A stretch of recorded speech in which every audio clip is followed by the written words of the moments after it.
Hi, everyone, and welcome to Software Success. I'm Ashley Jones, and at our Software Success Lives, we always talk about all things dime embroidery software. So, as always, you guys know I'm excited to be here and talk about software because it is one of my favorite things about embroidery. I love using my software to help me be creative, and I also love sharing all of that with you guys so you can get the most out of your software too. So if you're new here, we've had lots of episodes that can get you started. This may be a little bit more fast paced than what you wanted today, but we've got plenty of episodes that go over things in much more detail, and I'll talk about those. So lots of people are joining. So happy New Year, everybody. So let's say hi before we get started with our topic, just to give a little bit of time for some more viewers to join. So we've got Julie. Thanks for being here, Julie. She's from Owasso, Michigan. Another Michiganian, some over there too. So Andrea, thanks for being here. And Catherine, good to see you from New Mexico, Rancho, Mexico. Linda Johnson, thanks for being here. So she says from almost snow country. So I know it's cold kind of all over the U.S. Even in Florida, we've got some cooler temperatures here as well. So thanks for being here, Sue. And Leslie, she says from chilly Northwest Florida. I bet she is. I'm in the very southern part, and it's even cold here today. So Callie, thanks for being here from California. Good to see you. My friend Eileen Reichert, good to see you up in Maryland. I bet she's pretty chilly up there as well. Sheila from Missouri. Thanks for being here, Sheila. So Dalu, glad you found it. So good to see you here as well. Hey, Jill from Tennessee. Good to see you. And you guys know Karen. Karen's part of our education team, and she's in the background a lot. You don't always see her, but she's there for every single event that we hold. So thanks for being here, Karen. So Jennifer. Hey, Jennifer. Good to see you as well. And Marianne, always lovely to see you too. So I think we've got most of our people here by now. So hey, Joanne, good to see you. Thanks for being here also.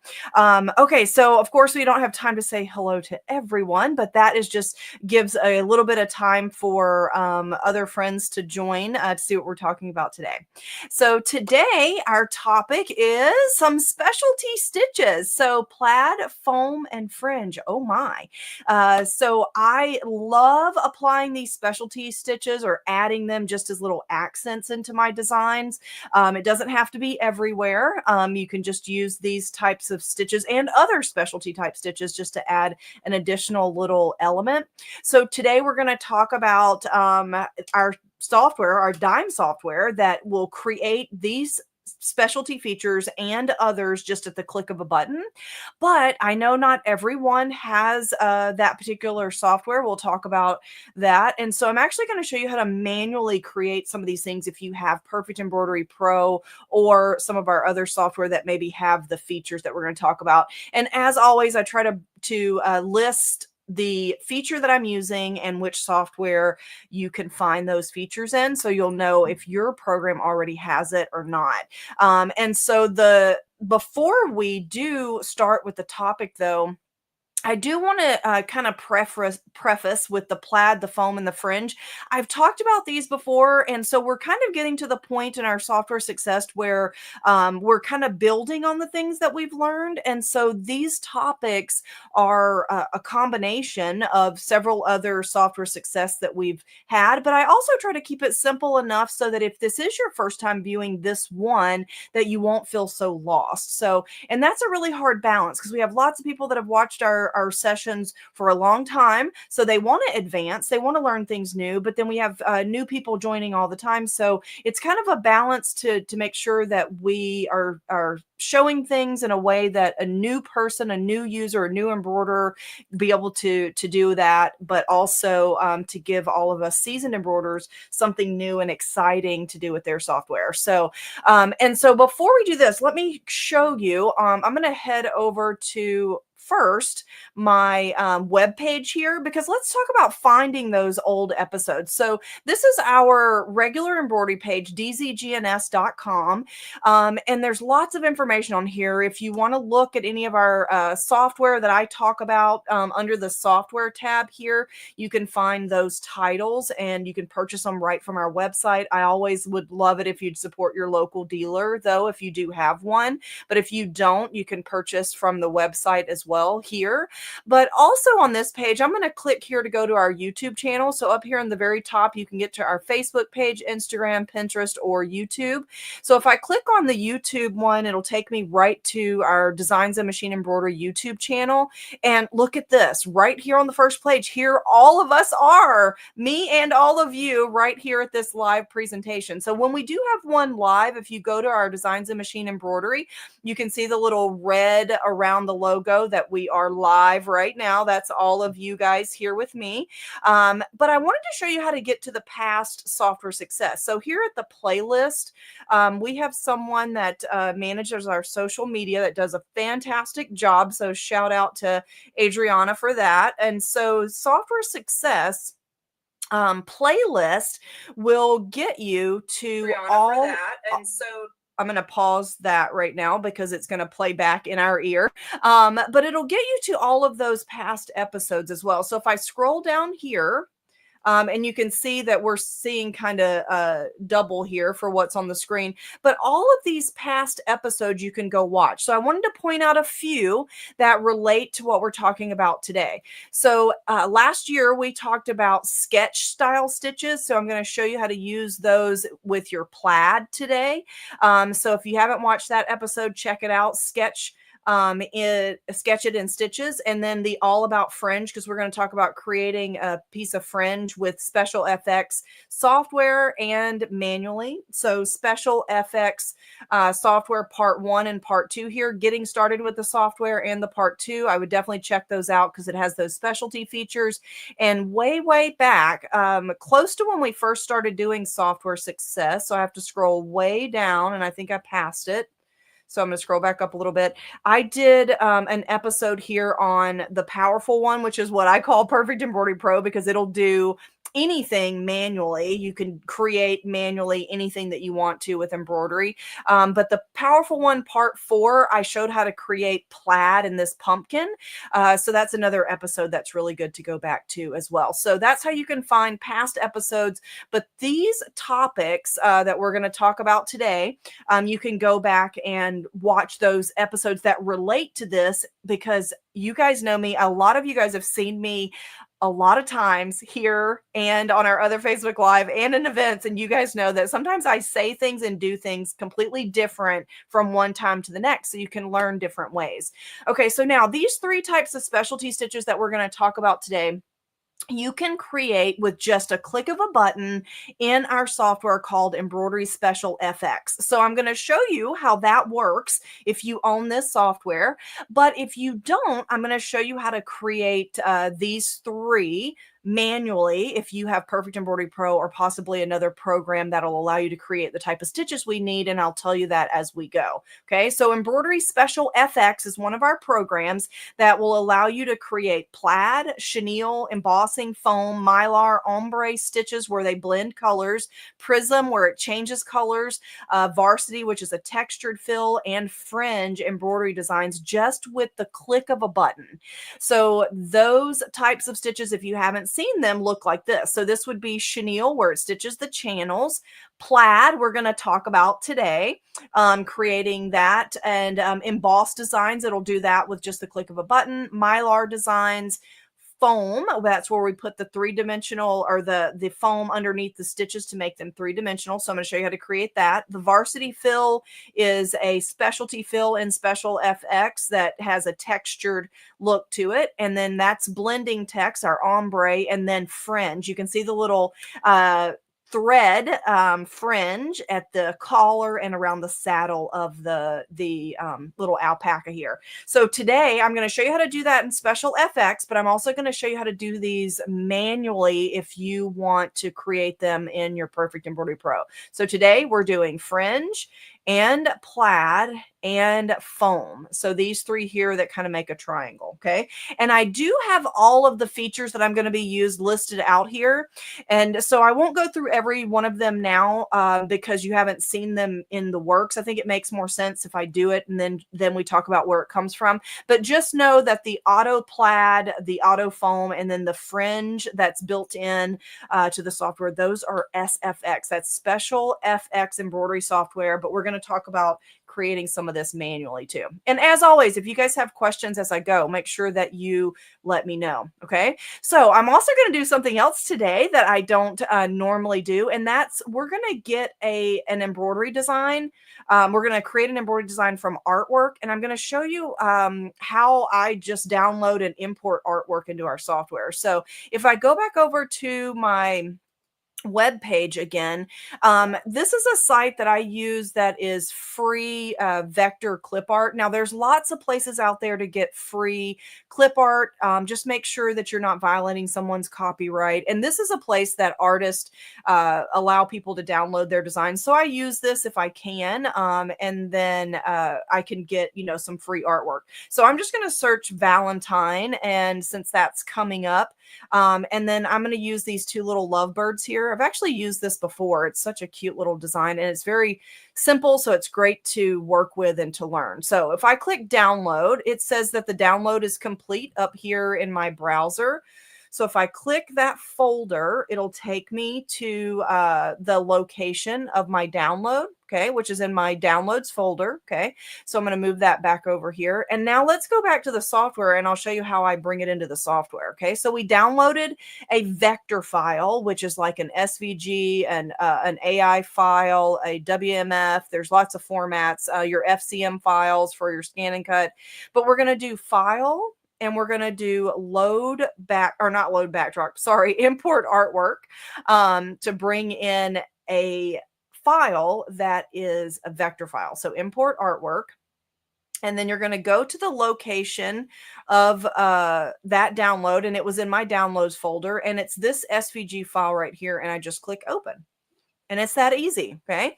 So now this design has the two little birds and the heart. So let's use our special FX software to turn this into plaid and foam, and also we can talk about fringe. So to turn this into a plaid design, if you own special FX software, you simply select the artwork, and over in my list of software to the right, I'm going to choose special FX, and I can click on any of these specialty features. So I'm just going to click one time on plaid, and this is just asking me what kind of stitch I want around the edge. So I'm just going to do a run stitch. I like a run stitch around the edge of mine, and click OK. And look at that. I mean, it really couldn't be any easier to create that. So now for this plaid in Special FX software, you actually have the ability to change the direction of the plaid and the width of the stitches. So if I go over here to my sequence view and select just that complex fill there, you can see up here in my properties, it automatically opens it for my plaid properties. So plaid, and it says that it's cross, but I can change that to a diagonal. And you can see that it changes the direction. And then the diagonal, or I'm sorry, the diamond 1 and 2 is just kind of a sharper plaid. You can see that it kind of changes the shape there. Now, the stitch length and the density here have to do, obviously, with the stitches. So I'm going to leave the stitch length at the 3 millimeter, but the density is something that you definitely can visibly see. If you increase this number and click apply, your stitches are more open. If you reduce this number, then your stitches are closer together, and that looks almost like a solid stitch, right? So I'm going to undo that a couple of times, and I really love the default setting here, but you can also change the width of the stitches as well. So let's do something that is a 2 millimeter, and you can see that it's really skinny. And if we change the spacing between the stitches let's do that at a 2, or maybe we'll do 3 and click apply. And you can see it puts them much closer together. Okay, you also have the option for multicolor. And that's going to allow you to choose 2 different colors in your plaid. And here it's choosing black and red, which I think is really cute for the Valentine. The diagonal, I'm actually going to make this bigger. Let's go back. Let's do like a 6 millimeter here. And then I'm going to do maybe a 4 millimeter between, so that you can see the difference. So I'm going to zoom in here. And you can see the direction of the stitches on my plaid. If you change the diagonal, it's not rotating the whole plaid pattern. It's actually just changing the direction of the stitches. So if I click apply, you'll see what I mean there, how they go on a diagonal now. And the border is stitching a border at the edge of each one of the plaid bars. So just like that. So isn't that cool? And so I really love how easy it is just to select and make something plaid. And of course, I can change these colors by selecting different ones. Now, when you have a multicolored plaid, it's going to take on the color that you click on, that you select in your color chips, and the color to the right. So for instance, let's do the green and the orange. So my bird here, if I right mouse click on the green, it's going to be green, and then the orange is the secondary color. Okay. And you see how the orange is on top here and the green is underneath. If you want that reversed, just reverse these colors. Or in this case, I could just put that green into number 5. And then instead of right mouse click on 3, I'm going to right mouse click on 4. And it's going to do the opposite here. So, and I know it doesn't look like it because those colors are blend together, but there is a difference that happens. You can see there the orange is on top. And if I right mouse click, the green is on top here. So, but very close. But I'm going to go back to the black and the red because I do really love that for Valentine. Okay, so now that we've created our plaid bird here, let's do one manually. Okay. Now, this takes a little bit of work, but if you don't have special FX, I wanted to give you an idea of what you could do to make this happen. Okay. So I'm just going to move this bird further away because we're going to be working with a lot of area around it. Okay. So my bird is about 3 inches by 2.5. So I'm just going to say 3 by 3. And the reason I'm saying that, you'll see right here. So I'm going to draw with my artwork drawing tools a rectangle. So click and drag, and I'm drawing it right over top of my bird to make sure that I'm getting it long enough to cover his wings. And I'm going to make it about a 1/4 inch wide, or a 0.2. That's fine. And then the height is fine. And then now let's fill it in. So in my properties, where I just set the width, I'm going to go to the artwork property tab, which is the first one, and change that to a fill and click apply. Okay. So now I've got one of my little plaid pieces here. So now let's use our repeat tool, and I'm going to repeat this. Now I've got 3. Let's put a little bit of space in between them. So I'm going to put like a 1/4. Let's do a 0.2. So the same amount of distance, the same width as my rectangle. And I can see the size right down here at the very bottom, final size. So all I'm going to do is increase the number until I get to a width that I know would cover my bird. Remember, it was about a 3 by 2.5. So I'm just going to work off of, in my mind, a 3 by 3. As long as I've got a 3 by 3 area covered, I know I have enough of them. Okay. So apply, all my settings are good, and click OK. Okay.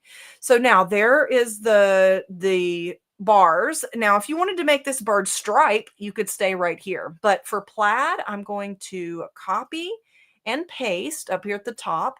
And then I'm just going to rotate my bars there, my plaid bars, to make my plaid grid. Now, notice if I had stopped right here, I've got more of that diamond shape for my grid, but I wanted it to be like this texture. Okay. So now that I've done that, we have to crop the shape to our bird and then convert it to stitches. So again, I know this is a lot, but not everybody has special FX to do this. So let's, I'm going to do an undo. And with just these selected, let's make them a different color just so we can see what's going on. So maybe purple and blue. And then I'm going to rotate that back again. And now we need our bird to be on top. So I'm going to choose just the bird over here in my sequence view. I'm down here in the option that looks like the hamburger menu. It's a sequence view. Click on just the bird, and then I'm going to use my option to bring to the front. And now my bird is on top of my plaid. Now, I'm not going to be particular about this because we're not going over every bit of the details, but one thing you might want to consider when you're looking at this is the little areas of his beak and where it's landing in the plaid. So you might want to pay attention to that. So just kind of a tip there. And you can also rotate it if you want it to be a different angle, or you could always rotate your plaid as well. Okay. And now if I select all of this together and do a right mouse click under Utility, Perfect Embroidery Pro and Cut and Stitch and Special FX has this crop option. So when I do crop, it's cropping an artwork to my background. And so now you can see, I'm going to rotate it back up. You can see that I've got my plaid bird. But now this is just artwork. It is not stitches at the moment. Now, a couple of things I would point out here. This little skinny part there, I would just get rid of it. It's in stitches. It's going to be so tiny. It's not, to me, not worth having. And the same thing right down here, this little piece of plaid here, I would probably remove that from that bottom part. Okay. So now that we've done that, we need to convert it to stitches. So I'm going to go over here into my sequence view and select the blue and the purple. And I can now convert this to a stitch that's going to fill this pattern. Now, a few different options. This is why I referred back to that Merry and Bright episode where we talked about sketch style stitches, because those stitches will give you a really nice plaid look, or you can use your complex fill and adjust the density if you want. But some of these stitches, like the shape fill, if I click that, you can see that it does really kind of a nice open stitch, and I could reduce the density here to give that. Now that little circle in the center, that's actually the start point. So if I choose my shape tool, I can click on any one of these, and that little purple dot or magenta dot is the start point. If I drag this up and outside of this one rectangle and then right mouse click to adjust it, now you can see it's just lines, okay? Because the start point is where that circle is. So you could go through and you could correct every one of these using the shape tool. You could use the wave. You could use other motif type fills. So that's why I referred you back to that previous episode, which is the Merry and Bright episode where we talk about sketch it in stitches. Okay, so you can see lots of different detail about those different types of stitches. For this particular instance, I'm going to use a complex fill. So I'm going to click to turn this into a complex fill, or I can right mouse click and convert to a complex fill if you have that option in your software. Okay, not every software has every one of those options. Now that is plaid, but it's pretty dense because that's just our regular complex fill stitches. So let me show you what I would do with these plaid options. So I'm going to select just the blue one, and let's hide the purple one at the moment here. And these stitches here are all our regular tatami fill and the density 0.4. So if I open up that density, I'm going to get that look that we were seeing in the Special FX software, that it's a little more open. But you also want to turn off your underlay. So my underlay option, I'm going to uncheck and click apply, and you can see it's slowly getting cleaner, right? And then here's a couple of other things that you might want to do. So I'm going to select my shape tool, and these little run stitches that are underneath, and then this one here, this one is because it sees this as one object. So actually, if I just break these apart, this doesn't work in everything, but this instant it should. If I click break apart, now it'll trim after each one and won't have that jump. So that's where that came from. So if I go back to my shape tool, our shape tool allows us to change the start, stop point, and the direction. So you can see here my start and stop is across from one another. So if I start say down here, I can see this kind of traveling stitch here run off from this corner and end over here. And when I do my right mouse click or enter, you can see that it changes and removes that traveling stitch underneath. You can also change the direction here of your stitches. And again, this is the same thing. It has to do with that start and stop. Oh, look what I did. That's going to make a mess. So my undo key is my friend. Remember that. It's my favorite tool. So then you could adjust that for, and now of course it's not going to do what I want it to. It's was doing just fine. And now it's adding that extra stitch. So maybe I would go back. And so I would play with that more. If I really wanted the stitch direction changed, I would play with that until I was able to get that exactly like I wanted it. Okay. So change the direction with your shape tool, and also change your start stop point. And here my start and stop are right under each other. So I can move that and right mouse click and see what happens. Move this up here and then right mouse click, and you can see it took that there away. Okay. And so each one of these you can adjust and make those settings. So if I do undo, undo, undo, undo, we're going to go back to when it was just our artwork. And you can see that by doing the fill stitch, that was kind of the contour. So I'm going to go back to that one, the first one that we did here, undo, and then select our bird and then go back to my effects panel. We did the contour, was one of the ones you can do with sketch. And you can also look at the wave fill.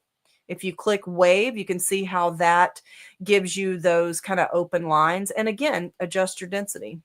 And then all of those lines jumping everywhere have to do with pathing, have to do with your start and stop point. So you would need to go in and fix those so you didn't have those jumps after each one. Okay. So if you want to create plaid manually, then that is how you can do it using features in your Perfect Embroidery Pro to create it.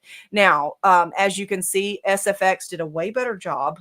And it was just the click of a button. And here I'm just going to duplicate and then mirror image to get my lovebird back. And then we'll take a break. We'll answer some questions, and then we'll come back and do our foam and our fringe as well. Okay. Okay, so let's see what everybody is talking about over in the chat. If you have questions, I see that Mickey did this, and also Dalu did this. Thank you so much. If you put the question marks to start, it just helps me pick them out of the group of questions. So Dalu says, can you make the plaid in more than 2 colors? No, in special effects, it's just the 2 colors. If you want to do more than just those 2 colors, I would use your special FX features that is the prism to make it in multiple colors. And I'll show you that when we go back. So that's actually a really good question. But you can't set more than 2 in the properties of the plaid. And then Mickey said, why doesn't the white part have stitches? You have to be careful what kind of fabric you put it on. Yes. And so the white part does not have stitches because it's just the plaid texture. So if you are putting it on something that you would like, say you're putting it on an orange shirt, and your stitches are black and orange, you could put down a piece of fabric that's white, and you could actually turn that into an applique so that it appliques your white fabric first and then your stitches over top. So the white areas do not have stitches because we're just doing a plaid texture. And if we filled those in, it would be like a ton of stitches. And so really this plaid is low stitch count and stitches out really quickly, which I really love. And if I want a different color behind it, instead of the white open areas, then you could put like a piece of fabric behind it, make an applique out of it, and stitch the plaid on top of it. So I think that's a really good option, and we could talk about that when we go back over. So I was just looking to see if there were other questions. I don't see any. If I miss a question, Feel free to ask it again. I do not get offended if you ask the same thing more than once because sometimes it's hard to get back to them. So, okay, I don't see any others. So let's go back over and we'll talk about the multicolor plaid. And if you run it through the prism, you can get an even more colors in your plaid. Okay, so this design here being the only one that I have selected, the question that Mickey was asking about the white underneath here. So this is just going to stitch. So that's just the background color of my screen. So if I change the background color of my screen to something different, you can see that that's what you're seeing through. And so I'm going to go back to white. But I just wanted you to see that this is just stitches in the red and the black area. So if you wanted to do an applique, so remember when I selected to turn this into a plaid, I asked it to be a run stitch around the outside. Well, in my software, that run stitch, I could convert that to an applique. So if I go into my special FX, or if I do a right mouse click and convert to applique, so now I have an applique pattern, and then the plaid would stitch over my applique fabric. So you could have a different color background there. And if you didn't want a full satin stitch, you could change that to back to your run stitch. By having it a type applique, it's going to give you a placement and a tack down so that you can trim away your fabric. So that's what's happening here. And that's why you see that extra stitch there. That's your tack down so that you can trim away your fabric. Okay. So if you don't want it to show through on your fabric, then you could put a piece of applique fabric there. Okay. So I'm going to undo again.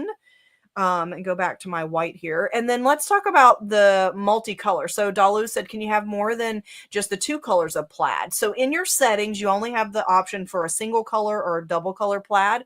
But in the special FX software, we have this option called Prism.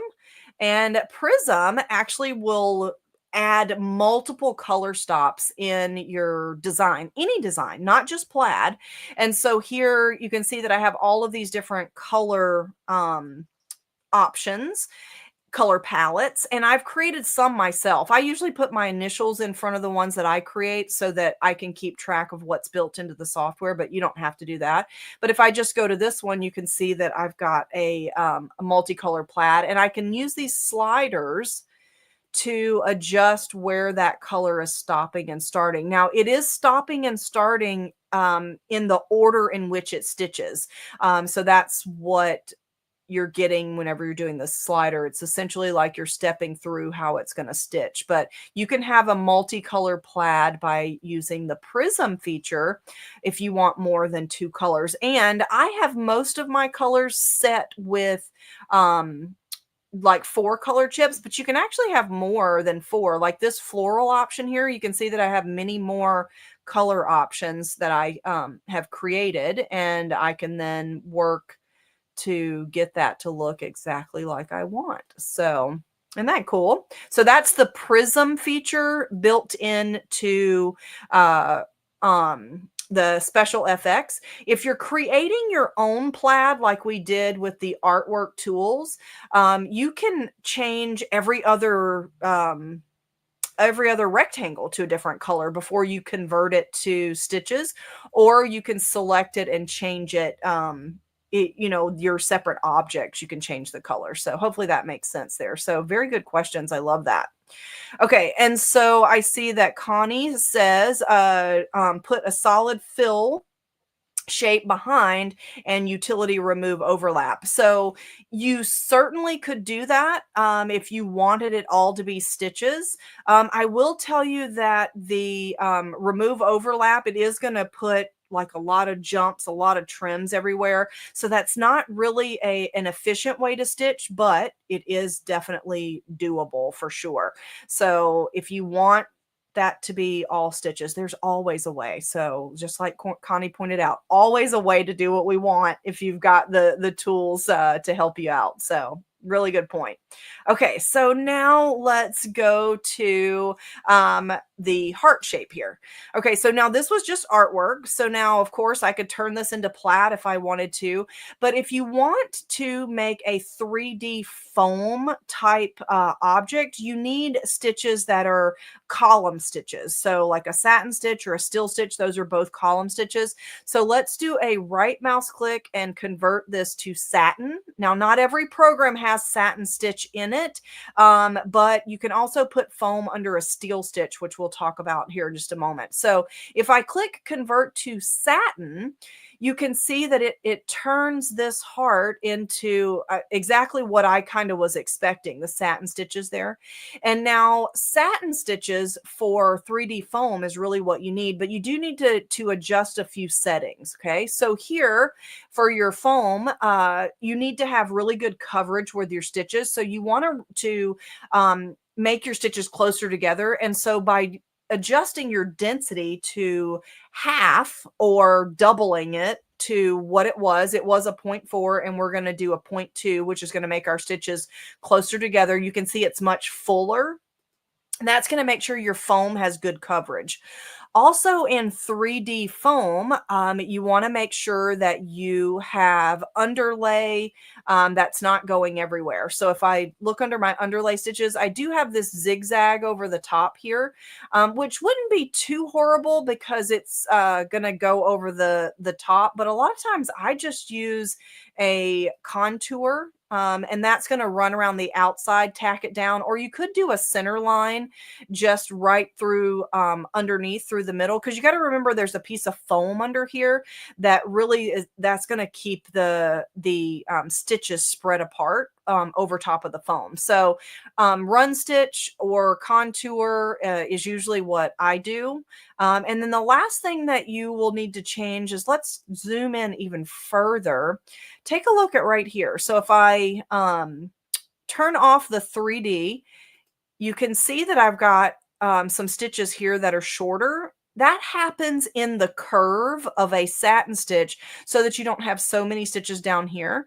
Well, with your foam, it's a good idea. It's not 100%. You don't have to, but it's a good idea to have them come and all be down here at the edge so that you don't have these stitches going right into your foam, and then you've got some open area here. So in our software, there's actually a setting over here in your properties under this little cog for short stitches. So watch what happens when I turn these off. So let me put...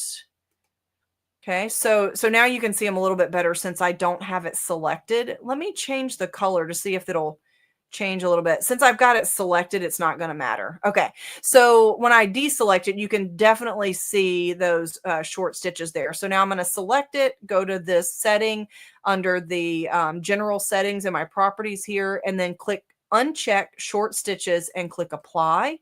And now you can see that they're all right there at the edge. Okay, so that's just going to make sure that your foam is completely enclosed in your stitches.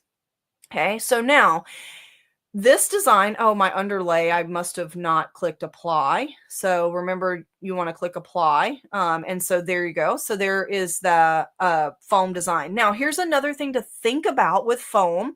This design will definitely stitch over your foam with no issues.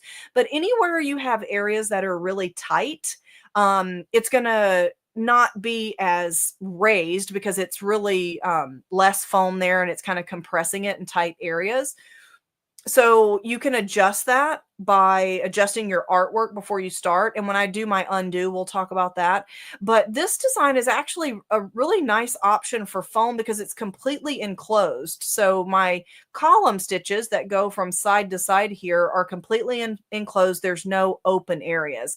And by open areas, I mean, so let me draw a straight line and select that, and we're going to turn that into a steel stitch. So convert to steel. So steel is a column stitch. So a satin stitch is a column stitch, but a steel stitch is a column stitch that's all the same width. So when we're stitching things like this that have these open ends, because our stitches go from side to side, the open end here, it's very important to cap that off. Okay, so to cap that off, you would draw a little satin stitch that stitches first, like this right here. Okay, so see this is a foam font, and if I zoom out here, you can see these are extra satin stitches that are underneath the regular one. So let's watch this stitch out. Okay, so this is a foam font, and this is how it should stitch out. So the blue area is just kind of a border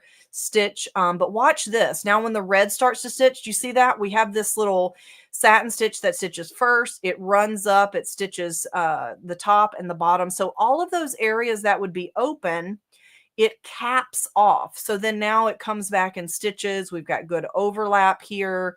And then our foam is going to be completely enclosed in this letter. Okay. So now to do that, this is something you definitely are going to want Perfect Embroidery Pro for. So I'm going to go back over to this one here and draw with my satin option here, just a little cap. Okay. So, and usually it's a good idea to draw this. So, just kind of like a trapezoid so that it does not stick out past your stitches there. Now that wasn't the best draw, but you guys get the idea here. And I'm going to send that to the back so that it would stitch before my my design here. And it's a little bit too thick for my design. So we could adjust that. Now, as a digitizer, you would be doing this on your artwork before you created that part that I created. So I'm doing it a little bit backwards, but I just wanted you to see what's happening. And so I'm just making it smaller here. And you're really just wanting it to cap off, so it doesn't have to be perfect. There we go. And then I would move that up further into my stitches here as well. And then that would stitch, you can see it's a little bit darker there. That would stitch and it would enclose your foam into your design. And now I can stretch this. You can see that I just did that. If you want a wider stitch, you can actually stretch your satin stitches wider, but your steel stitch, you can't stretch that wider. You'll have to go over here and change your width. So watch this fatten up here. So if I do my width as 5, you can see that it's kind of fattened up that stitch there. Okay. So foam you can put under column stitches, which is a steel stitch or a satin stitch like we've got here. Now, that's how we create foam from scratch. Okay. Now, let me go back to, I'm going to just do my undo key till we get back to our heart here. And I'll show you what you do with the special FX software. So I'm just doing the undo. Oh, I thought I had less moves. So there we go.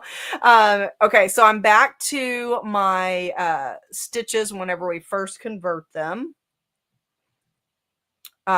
Just like that. Okay. Now I don't have to make any of those changes if I just select my heart, and in Special FX, I have the 3D foam. Now 3D foam does have to already be a satin stitch, and look at that. It makes all those changes for you. And if you do have something that is a column stitch that's open on the end, so let's do our pen tool here. Let's draw that. Let's turn that into our steel stitch again. And let's increase the width of that to say 5 millimeter. And I'm going to turn off my 3D so that we can see that it doesn't have any caps. If I use my Special FX 3D foam option, it automatically adjusts the density and it should put those caps in there for me. So let's watch that stitch out and see if it got it. So, and it didn't. I don't know why I didn't do that. So we'll have to Look at that. So, but it should put those caps in there because if we look at our text options, it does do that automatically. So, not sure what happened there. Let's try it with an artwork text here and this just see if I am mistaken. So, I'm going to go to my true type text and I'm just going to put it as um, an satin text. That's what we need for our letter here and make that bigger. And then this is a type of object that's text. So to convert this, we have to break it up. So right mouse click, break up. And then let's go over here and do a 3D foam again. And there it did it there. So I don't know why it didn't do it on my straight line, but let's watch this stitch out. And I'm going to move this so that we can see the whole thing. Here we go. So let's get to our blue letter and you can see that it automatically put those caps there in that center part and it has already put them at the bottom of my letter A so that it completely enclosed. So I'll have to look into that straight line and see what happened. So, but it'll automatically put those caps in there for you so that you don't have to do the work. So, but if you want to make foam designs, you need a satin or a steel stitch, which is a column stitch. And then you want to make your density tighter. So I dropped mine to a 0.2, which puts my stitches closer together. And I adjusted the underlay and then make sure it's capped off. So those are the things for creating foam. Okay. So now we've got one more technique, which is fringe. And fringe is just long satin stitches. So that one will be quick. So let's answer some questions before we go on to fringe. So Connie said about the solid fill shape behind and utility room overlap. That's where we left off. So that's perfect. That was a great recommendation there. So let's see what else we've got. Can you, Kenneth Aldrich said, can you change both birds at the same time? Both birds as in the plaid, I guess. So you certainly could if you selected them and made them all one object. But if you select, if they're two separate objects, you'll have to select the complex fill separately. So that's a good question, Kenneth. So very good. So just whether or not it's one object or two is what makes a difference. So can you make the lines of the plaid narrower? Yes. In Special FX, Kathy, you can make the lines narrower by choosing the width and the space between them. So that's what adjusts the plaid. If you're making your own plaid with your artwork tool, you would just set the width of your artwork shape for exactly what you wanted it to be. So really good question too. Can the rows of the plaid be narrower? And so same thing there. So Kathy, she re-asked her question. So thank you for that. So, and the foam, what foam do you use under the stitches? So embroidery foam, Laura. So Laura, embroidery foam is specifically created so that it doesn't disintegrate when washed. And it's also generally a bit thicker than like the foam that you find in the craft section of your craft stores. And so there are different makers of it. So here at Dime, we have our embroidery foam that's called 3D embroidery foam. And it comes in a bunch of different colors. You want to use the color that's closest to your thread color so that if there are any little pieces sticking out, they're not so noticeable. But you can also, just kind of use your fingers and make those little pieces kind of go behind your stitches. Use a little bit of warmth to make it kind of retract behind there. But matching your closely your thread to your foam color will just give you a cleaner appearance. And so and then will Dime ever show us all these lessons with the samples, please? So this particular episode, the software success, is just about the software. So we kind of assume that you have some stitching knowledge, but one thing that Eileen and I are doing for 2025 is that we are going to coordinate our some of the software success lessons with the Between Friends episodes so that you get just that. So software success is just about the software portion, about learning the features in the software and being able to create and edit your designs. And then the stitching part is a lot of what we do on Between Friends. So that's our Thursday live that you see Eileen every week on Thursday at 1 p.m. Central. And so this year we're going to coordinate some of those so that you can see the software part and then that stitch out part as well. And speaking of that, this week is one of them. So join Eileen this Thursday. Same YouTube channel, same Facebook channel. You'll be able to watch her live, and she's going to be talking about these special features more on that stitch out process too. So really good question. So, and I'll show you, I'll remind you of that before we go today. So foam from a steel or satin or artwork. So foam, Eileen, has to be stitches already, whereas most all of the other features, so prism and foam, have to already be stitches for those features to work.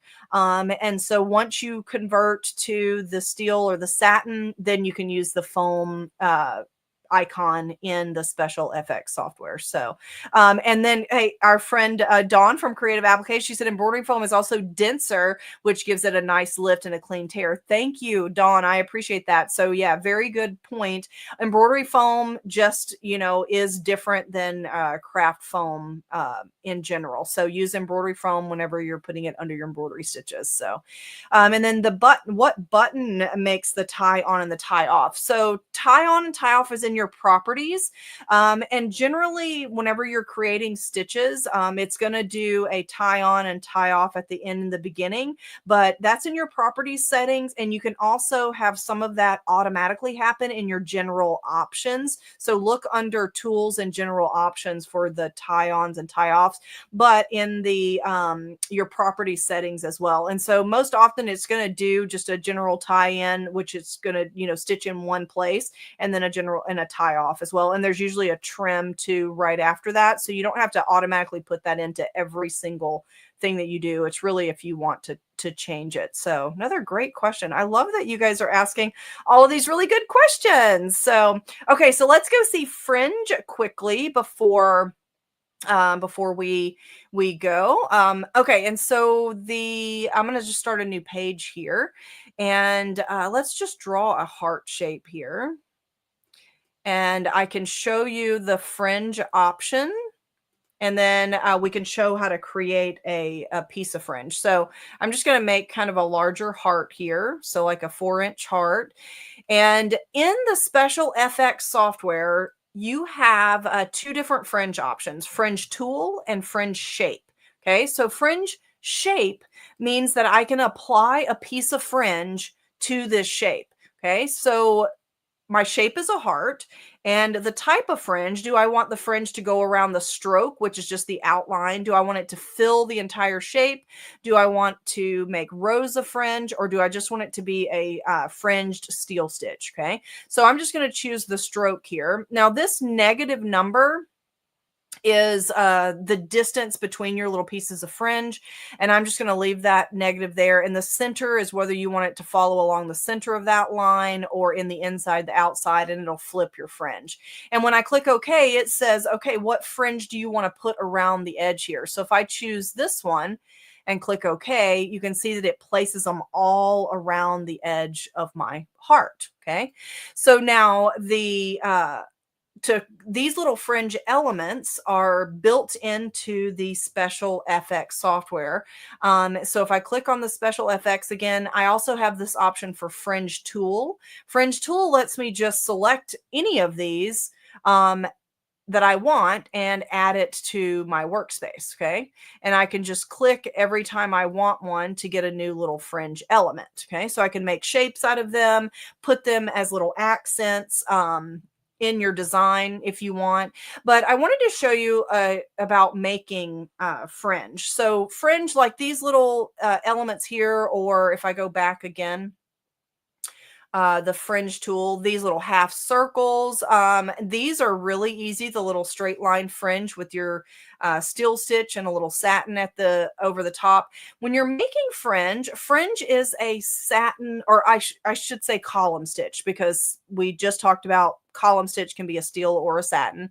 So a fringe is going to be a column stitch with no underlay, but it does need an anchor to hold it together. So in this case, this little satin oval is going to hold this together when we cut away our bobbin thread and let this be fringe. Okay, so the fringe, to create this, you need a satin stitch in this case, or like I said, you could do a steel stitch if it's all one width. So to make a satin stitch like this, so I'm going to just zoom in and we're going to draw kind of in our center here.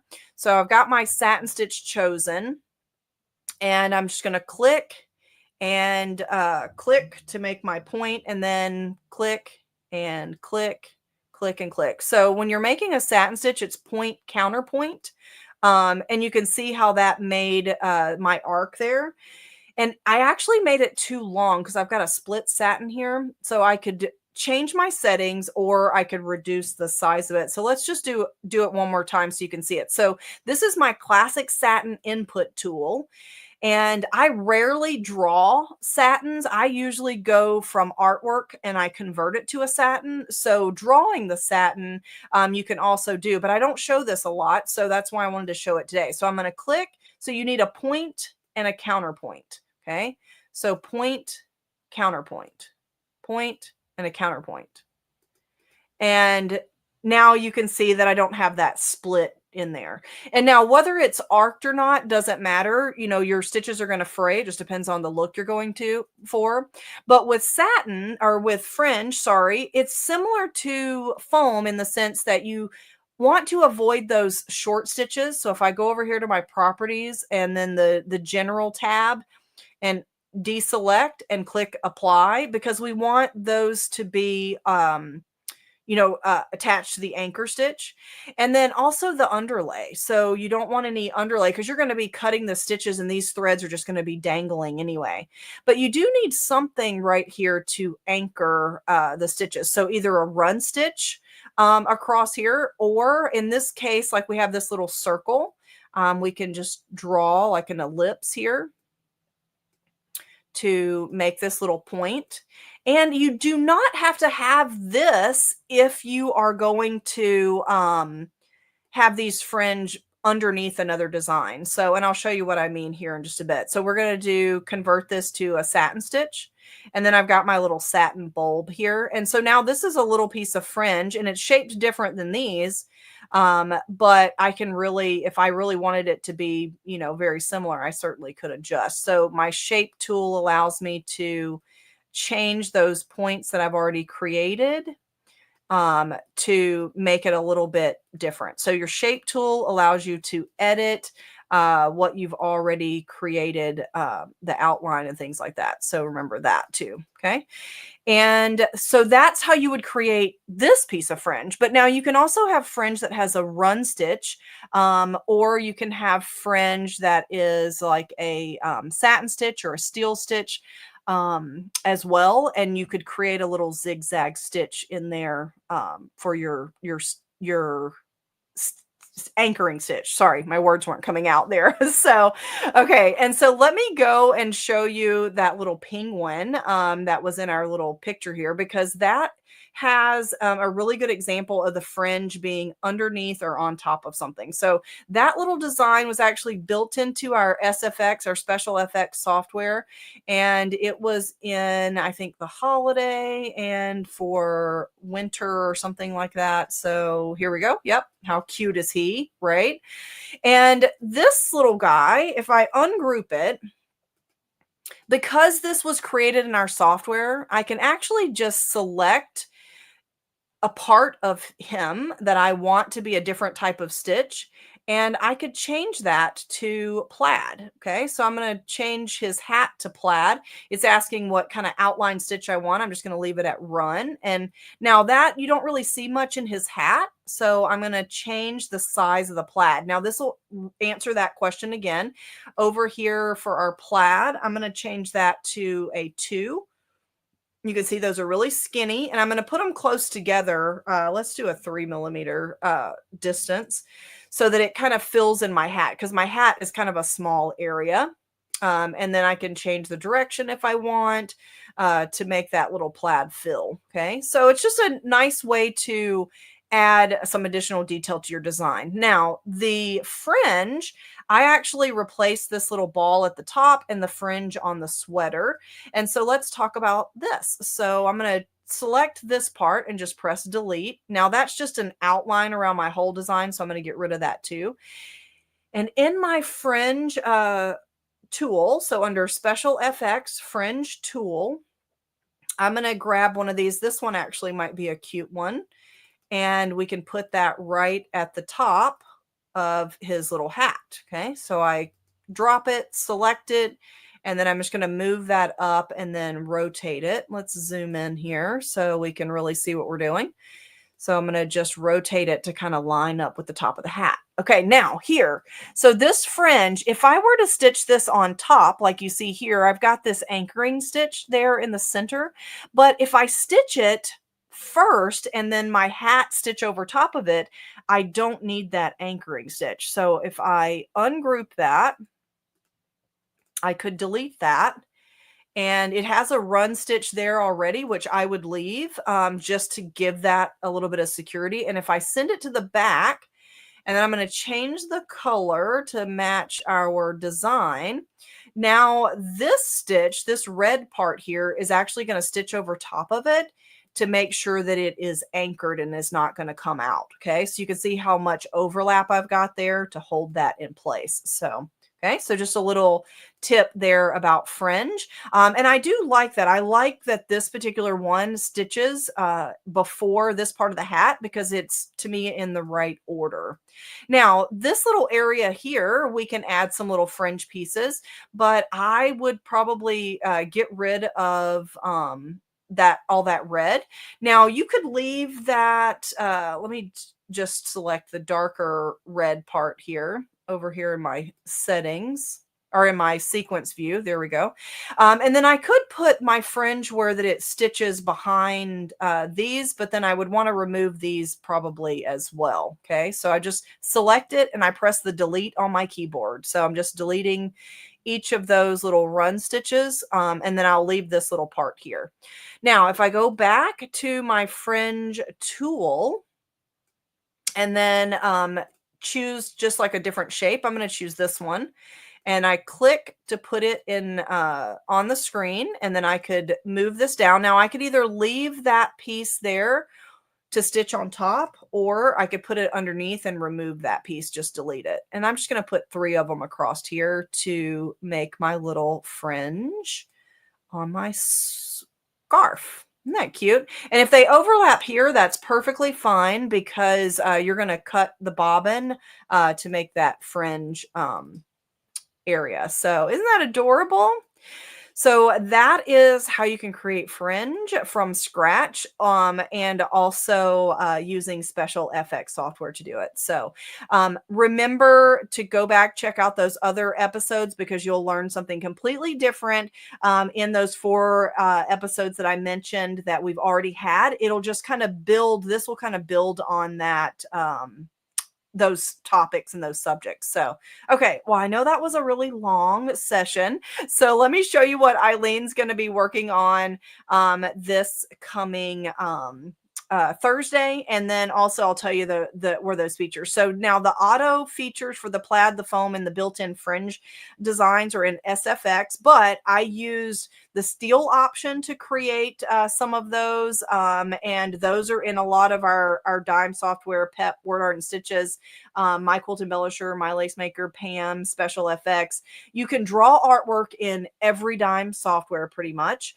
And then you can also import artwork in nearly every dime software as well. And that's what I used when I downloaded the birds and the heart, and I imported the artwork into the software.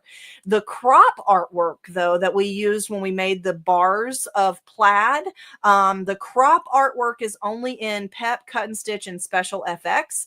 And so to crop artwork or pattern into an artwork, those 3 programs have it. And then the satin stitch, you can convert to a satin stitch in PEP and Cut and Stitch. but you can only do the satin input where I actually draw the point counterpoint. You can only do that in Perfect Embroidery Pro. So hopefully that helps you. Pause whenever you go back for this replay. Take a picture here if you want to refer back to this easily for what's included. Now, this Thursday, join Eileen because she's going to keep on this topic of these magical embroidery effects that you can get with your dime software. And she's going to be talking about making that cute little banner. So you'll see the process of making that. And she'll talk about stitching the plaid and the fringe and see how to make that fringe. Isn't that adorable? So join her this Thursday for kind of a bit of a continuation on the specialty stitches that we talked about today. And then in 2 weeks, you'll see me again here for Software Success on the 21st. And we're going to talk about name drop. That is a feature where you can choose one design, excuse me, and you can actually make a list of names and it will automatically save all of the designs with one name or with, I'm sorry, one design, but with different names. So like if you had to make, like in this case, I was making like a luggage tag for a bunch of different family members. You can have the same design and then just change the name all in just one click. Works great for ball teams if you're having to make like a lot of things with the same design and multiples. So, and that is what we're going to be talking about on the next Software Success. So as always, if you like the software that I was showing and you don't own it, you certainly can purchase it from your local dime dealer. You can also purchase from our website as well. So the features that were automatically happening were in Embroidery Special FX, but we also talked about how you can create some of those manually using our other dime software. And you can find any and all of our dime software on our website, but also check your local dealer. Support local if you can. I always love to do that. So, all right, guys, until we have another Software Success, I'll say bye for now and thank you all for being here.